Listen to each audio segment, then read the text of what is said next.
6 volt, এখানেও 3 ohm দেওয়া রয়েছে। ঠিক আছে, এবার আমাকে বলছে যে ও বিন্দুর বিভব কি হবে, ও বিন্দুর বিভব কি হবে।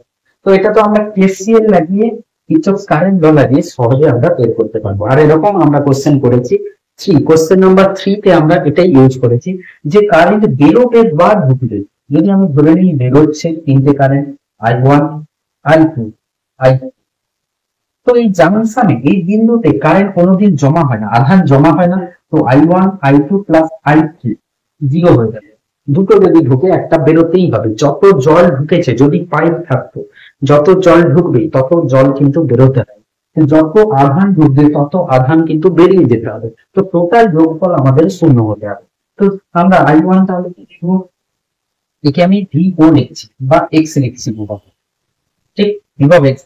তো x minus 12/3, x minus 12/3 delta V by R ohm ছিল, x minus 6/3 plus x minus 3/3 equal to 0। তাহলে তিনটে জায়গা থেকে 3 করে কিন্তু কেটে যাবে। x 3x 12 6 18 minus 21 equal to 0, minus 21 equal to 0। তো এখান থেকে আমরা পাবো x ইকুয়াল টু 21/3, 7 ভোল্ট। একবার দেখে নিন, 12 6 18 18 3 8 3 11 21 3 3, তো 7 ভোল্ট পাবো, 7 ভোল্ট। তো এখানে কারেন্টও আমি সলভ হয়ে যাবো I1 I2 আর I3। এটা হচ্ছে আমাদের 7 ভোল্ট। ঠিক আছে, তো অ্যাকচুয়ালি তুমি দেখবে I1 নেগেটিভ আসবে, I1 নেগেটিভ আসবে, এটা পজিটিভ আসবে, এটাও নেগেটিভ আসবে, এইটা শুধু পজিটিভ আসবে। ঠিক আছে, এবার আমরা সেকশন ডি করব। Section D S333, section S333,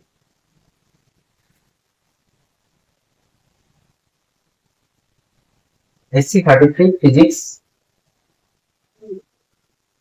D করতে ডি। তো ডির প্রথম কোশ্চেন কি বলছে দেখা যাক, ডির প্রথম কোশ্চেন কি বলছে।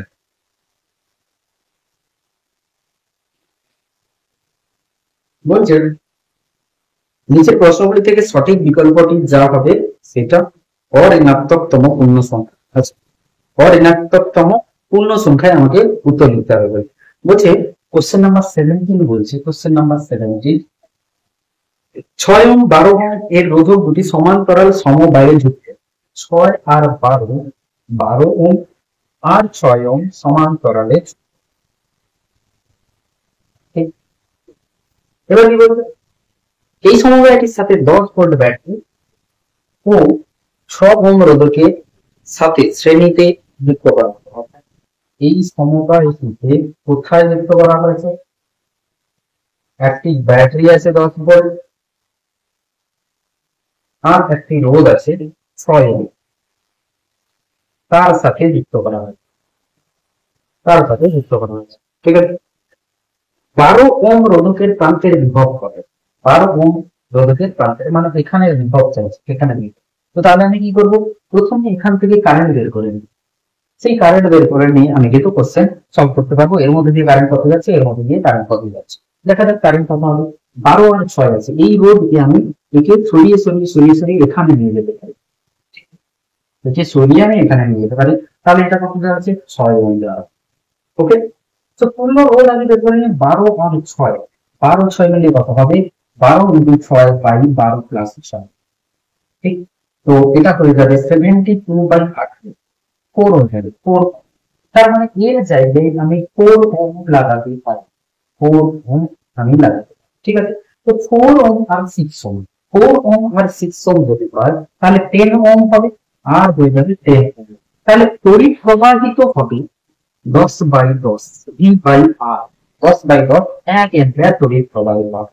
যদি 1 অ্যাম্পিয়ার তড়িৎ প্রবাহিত হয়, এখানে 4 ওহম আছে, এখানে 6 ওহম আছে, তাহলে 10 ভোল্টের মধ্যে এ নেবে 4 ভোল্ট, এ নেবে 6 ভোল্ট, তাহলে এর যে বিভব তবে হবে 4 ভোল্ট হবে। তার মানে এইখানের বিভব 4 ভোল্ট, 4 ভোল্ট যদি হয় তাহলে এখানে তড়িৎ প্রবাহ যেটা হবে I1 4 ভোল্ট বাই 12, I1 যেটা হবে 4 ভোল্ট বাই 12, মানে 1/3 আমাদের অ্যান্সার হবে, 1/3 12। আচ্ছা আচ্ছা আচ্ছা, আমাদের কারেন্ট সাইনে বিভব প্রবাহ চেয়েছে, তার মানে 4 ভোল্ট হবে। এই 4 মানে এটাই 4, তার মানে 6 এরও 4 হবে, 12 এরও 4 হবে, দুটোর বিভব প্রবাহ 4 ভোল্ট হবে। অপশন আমাদের এ, অপশন আমাদের এ। Option A. একটি বড় বাড়িতে 40 ওয়াটের 5টি বাল্ব, 100 ওয়াটের 5টি বাল্ব, 80 ওয়াটের একটি পাখা এবং 120 ওয়াটের একটি হিটার আছে। মেইনের ভোল্টেজ 220 হলে মেইনের ফিউজের সর্বনিম্ন ধারক ক্ষমতা হবে। মেইনের ভোল্টেজ হচ্ছে 220 ভোল্ট, মেইন ফিউজটি সর্বনিম্ন ধারক ক্ষমতা হবে। আচ্ছা, ফিউজের ধারক ক্ষমতা জিজ্ঞেস করে। ঠিক, তো প্রথম কি কি লাগানো আছে? বাড়িতে 40 ওয়াটের 5টা বাল্ব আছে, 40 ওয়াটের 5টা বাল্ব রয়েছে, 100 ওয়াটের 5টি বাল্ব রয়েছে, 80 ওয়াটের একটি পাখা, 1 কিলো ওয়াটের একটি হিটার। তো আমাকে দেখতে হবে 1 সেকেন্ডে কতটা শক্তি কিন্তু যাচ্ছে, 1 সেকেন্ডে কতটা শক্তি যাচ্ছে, সেই শক্তি দিতে হলে কত কারেন্ট প্রবাহিত হচ্ছে সেটা আমাকে দেখতে হবে, কত তড়িৎ প্রবাহিত হচ্ছে সেটা আমাকে দেখতে হবে। আর আমাকে ভোল্টেজ দেওয়া রয়েছে, সেই ভোল্টেজ থেকে আমি কারেন্ট বের করে নেব। এবার ফিউজকে সেই ন্যূনতম সেই তড়িৎ প্রবাহিত করাতে হবে। ধরো আমার কারেন্ট দরকার পড়ছে 10 অ্যাম্পিয়ার, তো ফিউজকে এমন লাগাতে হবে ফিউজের সর্বনিম্ন যে কারেন্ট ফিউজের মধ্যে দিয়ে যাবে সেটা 10-এর থেকে কম হওয়া যাবে না। কারণ ফিউজ হচ্ছে একটা রাস্তা, ফিউজ হচ্ছে দরজা। ফিউজ হচ্ছে দরজা, তার মধ্যে দিয়ে 10 অ্যাম্পিয়ার, ধরে নাও পুরো যদি 10 অ্যাম্পিয়ার লাগে কারেন্ট, তাহলে ফিউজের ন্যূনতম 10 অ্যাম্পিয়ার ফিউজ যেন প্রবাহিত করতে পারে, ওর মধ্যে দিয়ে যেন যেতে পারে। তাহলে আমার এখানে দরকার পড়ছে যে আগে আমি ক্ষমতা বের করব, টোটাল ক্ষমতা কত লাগছে, সেই ক্ষমতা থেকে আমি আই বের করব। ঠিক আছে, তো দেখা যাক। তো 40 ওয়াট আছে, 40 ওয়াট থেকে 5টি বাল্ব রয়েছে, তো 40 ইন্টু 5 মানে আমার 1 সেকেন্ডে যতটা শক্তি দরকার পড়ছে সেটা হচ্ছে 2000 ওয়াট। 1 সেকেন্ডে 2000 জুল, 5/20। ঠিক, তারপরে বলছে 100 ওয়াটে 5টি বাল্ব মানে 500 ওয়াট। 80 ওয়াটের একটি পাখা, 80 ওয়াটের একটি পাখা, তার মানে 80 ওয়াট, 1 সেকেন্ডে 80 করে নিচ্ছে। একটি হিটার আছে 1 কিলো ওয়াট মানে 1000 ওয়াট, একটি হিটার তো 1000 ওয়াট। তো আমি ক্যালকুলেট করে দেখলাম 1 সেকেন্ডে যতটা শক্তি দরকার পড়ছে সেটা কত। সবগুলোকে অ্যাড করা যাক, 0.853580 আমার 1 সেকেন্ডে এত জুল দরকার পড়ছে। ঠিক, তাই তো 580 39 এত, কিন্তু এত ওয়াট আমার খরচ হচ্ছে, এত ওয়াট মানে 1 সেকেন্ডে এত জুল খরচ হচ্ছে। ঠিক আছে, এবার আমি যেখানে সাপ্লাইয়ের সঙ্গে জুড়বো সেটা 200 ভোল্ট, 220 ভোল্ট হচ্ছে। আর আমার পাওয়ার যেটা দরকার 3580 পাওয়ার দরকার, আর এটা হচ্ছে ভি। তাহলে আমি জানি ভি স্কোয়ার মানে ভি আই আমাদের কি হয়ে যাবে, পাওয়ার বাই ভি আই। তাহলে আই পেয়ে যাবো পাওয়ার বাই ভি। তো 3580 বাই 220, এখান থেকে 0 কেটে যাবে, দিলে কারেন্ট যেটা আসবে এখান থেকে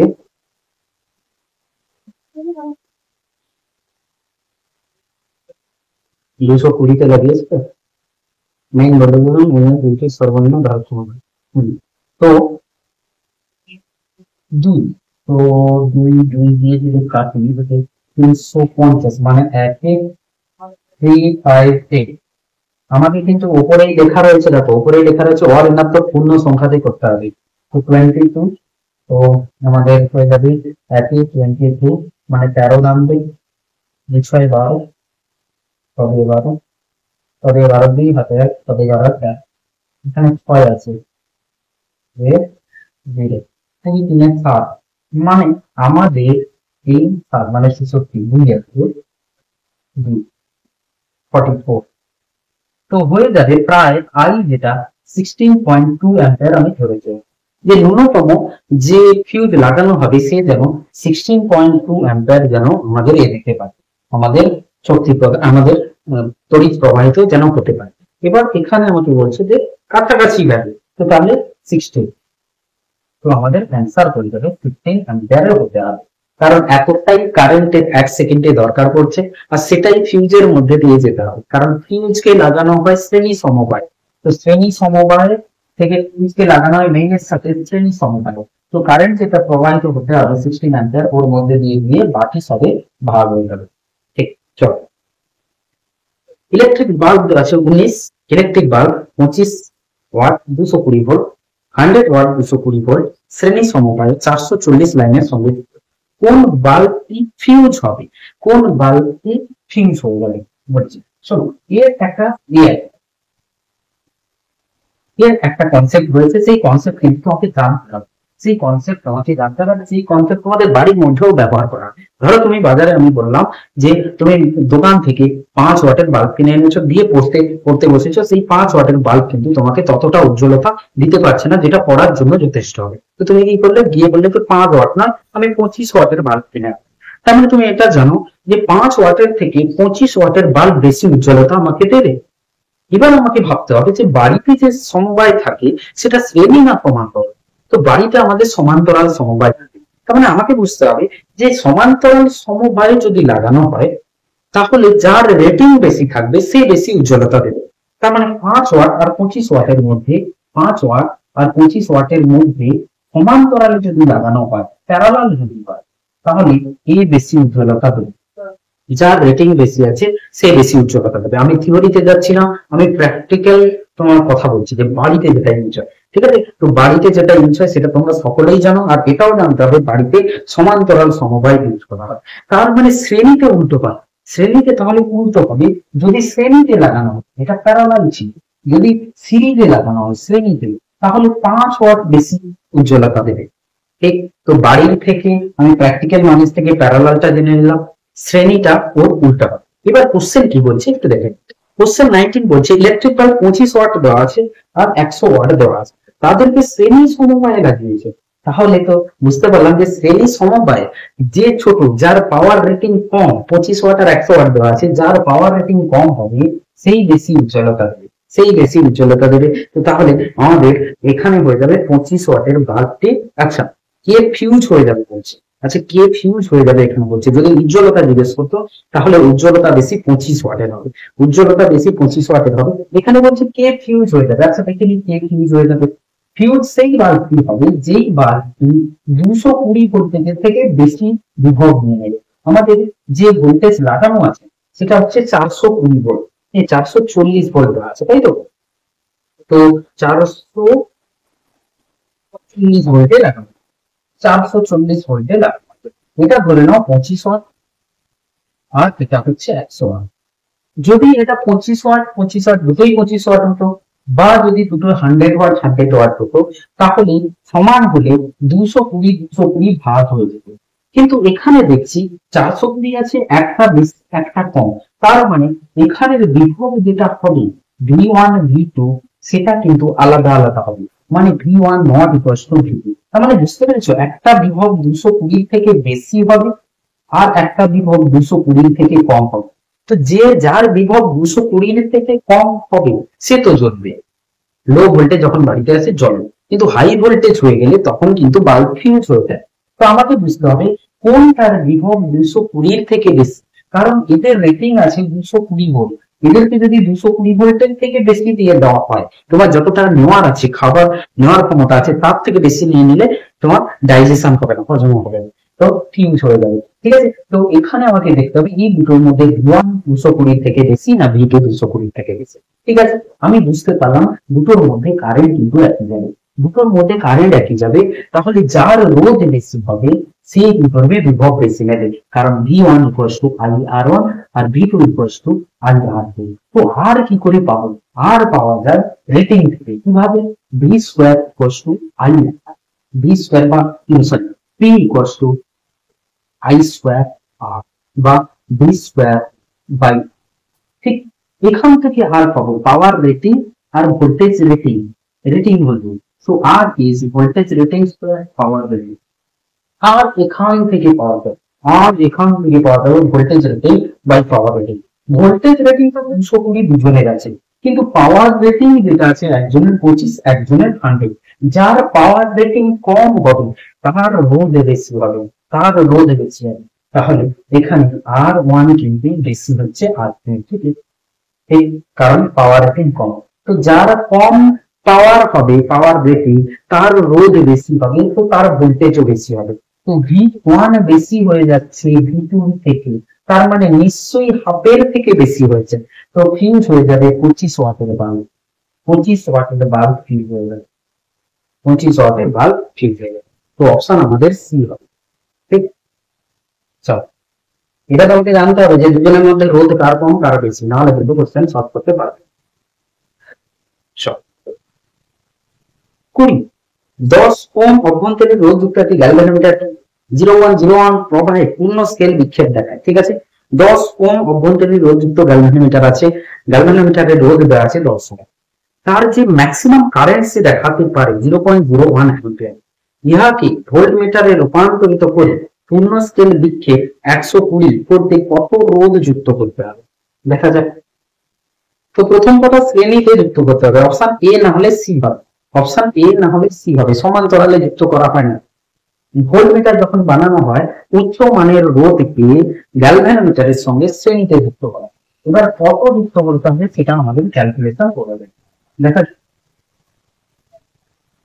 বলছি একটা গ্যালভানোমিটার আছে, সেই গ্যালভানোমিটারের সঙ্গে আমি উচ্চ মানের রোধ দিলে বিভব যেটা দেখাতে হবে সেটা 120 ভোল্ট দেখাতে হবে। মানে এ থেকে বি আমি বলছি এই বিভবটা ভি এবিটা 120 ভোল্ট দেখাতে হবে। এই আর তাহলে কত হবে, এই আর কে আমরা কত লাগাবো।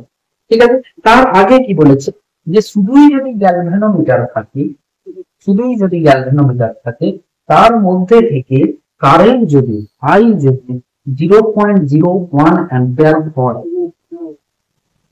আর হয়ে যাচ্ছে কত 10 ওহম, একে আমি কি বানাবো, একে আমি বানাবো ভোল্টমিটার। তো এটাই হচ্ছে আমাদের ভোল্টমিটার। ঠিক, আই আর থেকে আমি এখানে ভি বের করতে পারবো, দিয়ে বলছে তাহলে এর বিভব আমি পেয়ে যাবো, এর বিভব তো সর্বোচ্চ কারেন্ট এর মধ্যে 0.01 আর রোধ এর 10, তাহলে এইখান থেকে এর যে বিভব হবে ভিজি হবে সেটা হয়ে যাবে I into R, I V into R, এটা আই। তো 0.01 ইন্টু 10 মানে 0.1 ভোল্ট, তাহলে এখান থেকে এখানের ভোল্টেজটা হচ্ছে 0.01 ভোল্ট হচ্ছে, 0.1 ভোল্ট হচ্ছে। ঠিক, তো ভি যদি 120 হতে হবে তাহলে এখানের বিভবটা কত হবে, এই বিভবটা কত হবে ভি আর, তো V plus V R equals to 120 volt, এই বিভব যোগ হয়ে 120 দেখাতে হবে, তাহলে হচ্ছে যে ভি আর যেটা হবে 120 মাইনাস 0.1 ভোল্ট, তো 119.9। ঠিক আছে, বিদ্যুৎ ভি আর আমাকে চাইছে কি কত মানের রোধ লাগাতে হবে। তো কারেন্ট কত আছে, কারেন্ট তো এর মধ্যে দিয়ে যা যাবে এর মধ্যে দিয়ে তাই যাবে, এর মধ্যে দিয়ে 0.01 তাহলে এখানেও তাই যাবে। তো V equals to I R IG into R 119.9, R equals to 119.9 by IG 0.01, তো হয়ে যাবে এটা উঠে যাবে 1199 ওহম, তো 11990, তো অপশন আমাদের এ হয়ে যাবে, অপশন এ। তো কিভাবে করলাম, প্রথমে আমাকে গ্যালভানোমিটারের সম্পর্কে বলে দিয়েছে, সেখান থেকে আমি বুঝে গেছি গ্যালভানোমিটার কত ভোল্টেজ নিতে পারে, বাকি ভোল্টেজটা নেবে কি ভিআর, দুটো মিলিয়ে 120 দেখাবে, তাহলে ভিআর এর ভোল্টেজ কত 119.9, কারেন্ট যদি এর মধ্যে দিয়ে এত যায় শ্রেণী সমবায়ে এর মধ্যে থেকে কারেন্টও ততটাই যেতে হবে, তো কারেন্ট ওটাই হবে, আমি এখান থেকে আর বের করে রাখবো। ইতে সেকশন ইতে চলে যাচ্ছি, নিচে প্রদত্ত অনুচ্ছেদ গুলো পড়ো এবং অনুচ্ছেদের পরে প্রদত্ত প্রশ্নগুলির সঠিক বিকল্প দাও। তোমরা সবাই কি করো, পজ করে এই এটা পড়ে নাও। ঠিক আছে, পজ করে এই যেটা দেওয়া আছে সেটা পড়ো। একই উপাদানের তৈরি দুটি পরিবাহী গোলকের ধারকত্ব তার ব্যাসার্ধের সমানুপাতিক হয়, এটা আমরা সবাই জানি যে গোলকীয় ব্যাসার্ধ যেটা গোলকীয় ধারক যেটা হয় সেই গোলকীয় ধারক কি হয়ে যায় 4 পাই এপসিলন নট আর হয়ে যায়, গোলকীয় ধারক হয়ে যায় 4 পাই এপসিলন নট আর। পরে যদি গোলক থাকে তাহলে তার ধারকত্ব হয়ে যায় 4 পাই এপসিলন নট আর, মানে সি সমানুপাতিক আর হয়, এটা আমাদেরকে বলে দিচ্ছে। আবার ভিন্ন দুটি কাজের ব্যাসার্ধের সমানুপাতিক হয়। আবার দুটি ভিন্ন বিভব সম্পন্ন পরিবাহী গোলককে স্পর্শ করালে তাদের মধ্যে আধান বন্টন এমন হয় যাতে উভয়ের গোলকের বিভব সমান হয়। তো একটা বিভব, একটা গোলক দুটো গোলক, এদেরকে টাচ করিয়ে দিই, এটাকে টাচ করিয়ে দিই, তাহলে কি হবে এদের বিভব ফাইনালি সমান হয়ে যাবে, এদের বিভব ফাইনালি সমান হয়ে যাবে। একটি সমান্তরাল পাত ধারকের ধারকত্ব তার পাতের ক্ষেত্রফল, পাত দুটির মাঝের দূরত্ব, মাধ্যমের পরাবর্তী দূরত্বের ধ্রুবকের উপর নির্ভর করে। ঠিক আছে, সব ডাটাগুলো দিয়ে দিয়েছে, কোশ্চেন আরো সহজ করে দিয়েছে, কারণ সবগুলো তোমাকে মনে করিয়ে দিয়েছে। ঠিক আছে, তো দেখ, কোন পরিবাহী গোলকের ব্যাসার্ধ 1 মিটার হলে তার ধারকত্ব কত হবে? পরিবাহী গোলক 1 মিটার যদি হয় তার ধারকত্ব কত হবে? দেখে নাও, আর হচ্ছে 1 মিটার দেওয়া আছে, তাহলে সি কষ্ট হয়ে যাবে, সি কষ্ট হয়ে যাবে 4 পাই এপসিলন নট। হ্যাঁ, এবার আমাকে জানতে হবে 4 পাই এপসিলন নট কি? সবসময় 4 পাই এপসিলন নট বের করার জন্য আমরা 1 বাই 4 পাই এপসিলন নট কে ইউজ করে নিই, 9 ইনটু 10 টু দি পাওয়ার 9। তাহলে 4 পাই এপসিলন নট কত হবে? 1 by 9 into 10 to the power minus 9। ঠিক আছে, তাহলে অ্যানসার এখানে আমাদের হবে 1 বাই 9, আর এটা উপরে উঠে যাবে 10 টু দি পাওয়ার 9 হয়ে যাবে। ঠিক আছে, তাহলে একটা 10 কে আমরা নিয়ে নিই, 10 by 9 into 10 to the power 8 farad. তো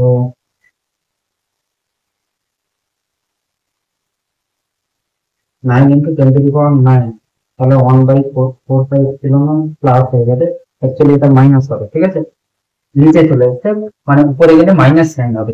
তো মাইনাস 9 যদি হয়ে যায়, 10 নিয়ে নিলাম, মাইনাস 10 করে দিলাম, তো 1.1 into 10 to the power minus 10 farad হয়ে যাবে।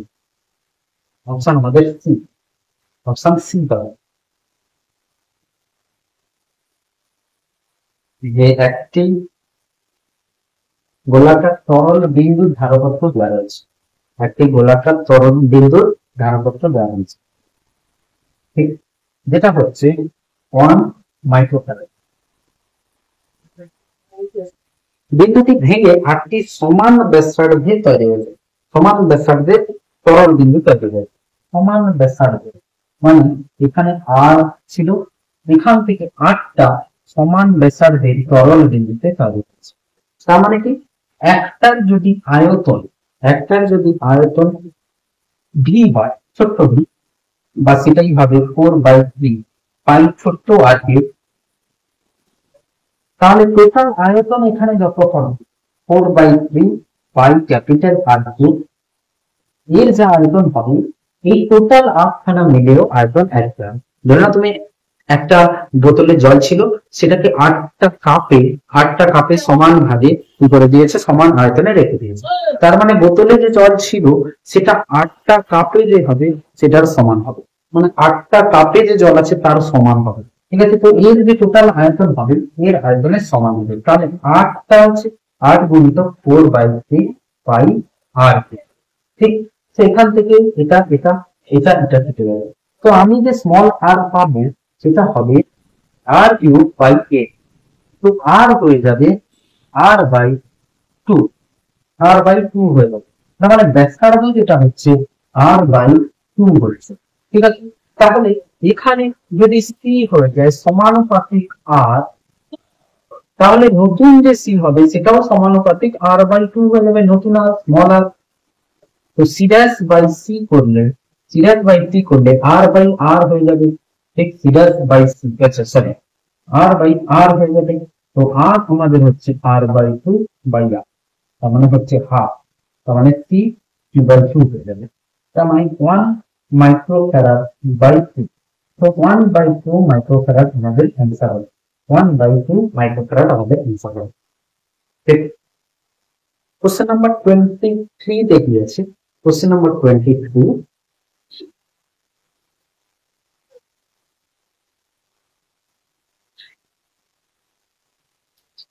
যে দুটো পরিবাহী গোলক আছে,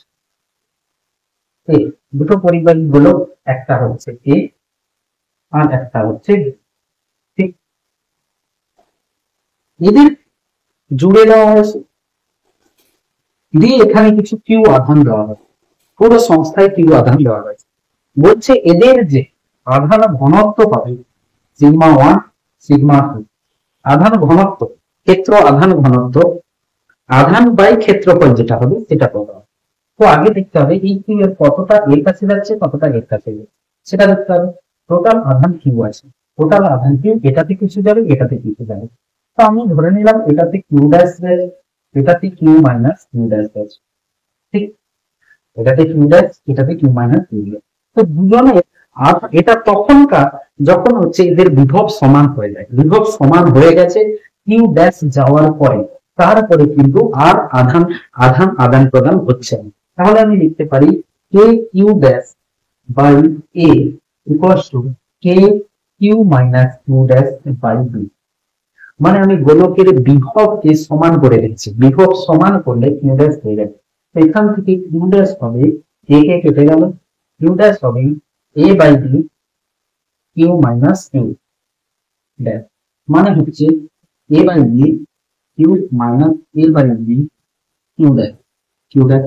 তো কিউ ড্যাশ এটা এই পাশে আসবে 1 plus A by B equals to A by B Q. তো কিউ ড্যাশ যেটা হবে সেটা এটা হবে, ঠিক। এবার আধান ঘনত্ব হচ্ছে, আধান ঘনত্বের অনুপাত কি হবে, এখানে হবে Q dash by 4 pi A square sigma 1, sigma 2 হবে Q minus Q dash by 4 pi D square, ঠিক। এটাই হবে সিগমা 2, ঠিক। তো দেখো সিগমা 1 বাই সিগমা 2 হবে Q dash by Q minus Q dash D square by A square, এটা এটা। আচ্ছা, তাহলে আমি এখান থেকে একটা কাজ করি, এখান থেকে কি করতে হবে, কিউ ড্যাশ বাই কিউ বের করে নিতে পারি, এটা থেকে আমি বের করে নেব, এটা থেকে কি বের করবো, Q dash by Q minus Q dash equals to A by B, Q dash by Q minus Q dash A by B হয়ে যাবে। তো এটা হবে এ বাই বি, আর এখান থেকে ডি বাই এর হোল স্কয়ার। এখান থেকে আমরা পাবো ডি বাই এ, তো অ্যান্সার হবে ডি বাই এ। এটা ভাই এটা যদি করা হয় তাহলে ডি বাই এ অ্যান্সার হবে, ডি বাই।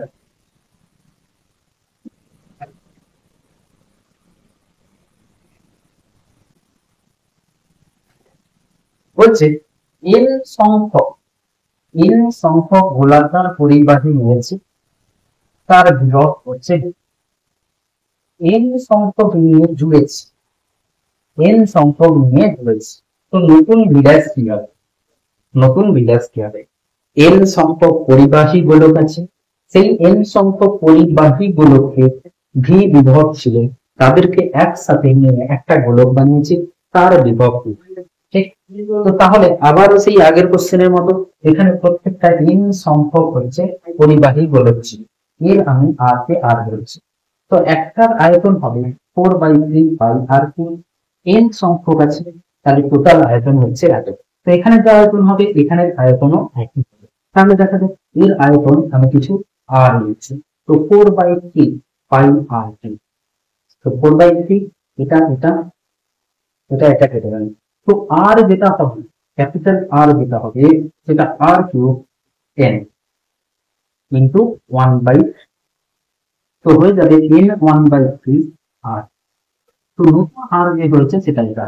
কেন আমি আর বের করেছি, কারণ আমাদেরকে নতুন বিভব আঁকতে হবে, নতুন বিভব কি হয়ে যাবে, নতুন বিভব ভি ড্যাশ হয়ে যাবে K Q by R, K Q by R. তো এখানে যা আধান ছিল সমস্ত আধান এখানে জমা হবে, সমস্ত আধান এখানে জমা হবে, তাহলে আমাদের নতুন বিভব আমরা কি করে নেব, প্রত্যেকটা কিউ কিউ কিউ হিসেবে। তো এখানে এন কিউ হয়ে যাবে, টোটাল কিউ কিউ টোটাল হয়ে যাবে এন কিউ, প্রত্যেকটা কিউ কিউ চার্জ ছিল, তো এন কিউ হয়ে যাবে। তো এটা হবে এন কিউ, আর এখানে বিভব কি ছিল কে কিউ বাই স্মল আর। তো বি ড্যাশ বাই বি হয়ে যাবে, কে কে কেটে যাবে, N Q by R by Q by R, Q Q কেটে যাবে, এন হয়ে যাবে এন আর বাই, আর এখান থেকে বি গুণ হয়ে যাবে। তো আর বাই আর কত হবে, আর বাই আর, এখান থেকে আর মিশিয়ে দেবো, এন আর বাই এন 1/3 আর, তো আর আর কেটে যাবে, এখান থেকে এটা উপরে উঠে যাবে এন 1 মাইনাস 1/3, তো এন 2/3 ভি। সো ভি হবে N2/3, ঠিক? এটা লাস্ট কোশ্চেন কি বলছে?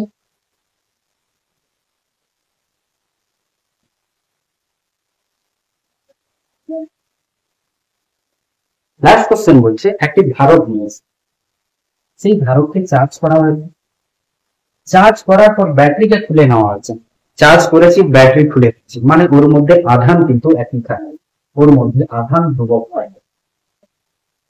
তারপরে একে কি করা হয়েছে, এর দূরত্ব বাড়িয়ে দেওয়া হয়েছে, বলা হয়েছে অন্তরক কোনো হাতল নিয়ে বাড়িয়েছে, মানে অন্তরক মানে এমন কোনো হাতল নিয়ে ধরেছে যেটার মধ্য দিয়ে তড়িৎ আধান প্রবাহিত হয়ে পরিবর্তন যাতে না হয়ে যায়। ঠিক আছে, তার মানে কিউ আধান কমেই আছে, শুধু কি হচ্ছে দূরত্ব পরিবর্তন হয়েছে। তো আগে যদি সি থাকে এই এপসিলন নট বাই টি, এখন সি ড্যাশ হয়ে যাবে এই এপসিলন নট বাই কোনো ভি ড্যাশ। দূরত্ব বেড়েছে, তো দূরত্ব যদি বেড়ে যায় সি ড্যাশ কি হবে, ডিক্রিজ করবে, সি হ্রাস পাবে। ঠিক আছে, সি যদি হ্রাস পায় কি হবে, আধান ধ্রুবক থাকবে, সি কমবে। শক্তি আমি যদি দেখি Q square by two C, Q square by two C হয় স্থিতি শক্তি। কেন কিউ স্কোয়ার নিয়েছি, হাফ সি স্কোয়ার কেন নিইনি, কারণ এখানে যা কিউ থাকবে এখানে চিন্তা করবে। এবার দেখো কিউ সমান তার মানে ব্যস্তানুপাতিক 1/c হয়ে যাবে, তার মানে সি যদি কমে, সি যদি কমে কিউ বৃদ্ধি পাবে, তার মানে এখানে স্থিতি শক্তি বৃদ্ধি পাবে, বাট ওখানে লেখা আছে স্থিতি শক্তি হ্রাস পায়, তো হবে না। তাহলে আমাদের বিভব যদি আমি দেখি, বিভব কিউ ইকুয়ালস টু সিভি, ঠিক? কিউ যদি ধ্রুবক থাকে, সি যদি কমে যায়, ভি কে বাড়তে হবে, ভি কে বাড়তে হবে, বিভব প্রবেশকে বাড়তে হবে, তবেই ধ্রুবক থাকবে। সি ধ্রুবক, সি কমছে, কিউ ধ্রুবক, তার মানে সি ব্যস্তানুপাতিক ভি, কিউ ধ্রুবক আছে, কিউ ধ্রুবক আছে, মানে বিভব ব্যস্তানুপাতিক সি, তার মানে সি যদি কমে যায় বিভব বাড়বে, তাহলে বিভব বৈষম্য যেটা আছে সেটা বৃদ্ধি পাবে। তো ওখানে যে অপশন আছে বিভব বৈষম্য বৃদ্ধি পাবে।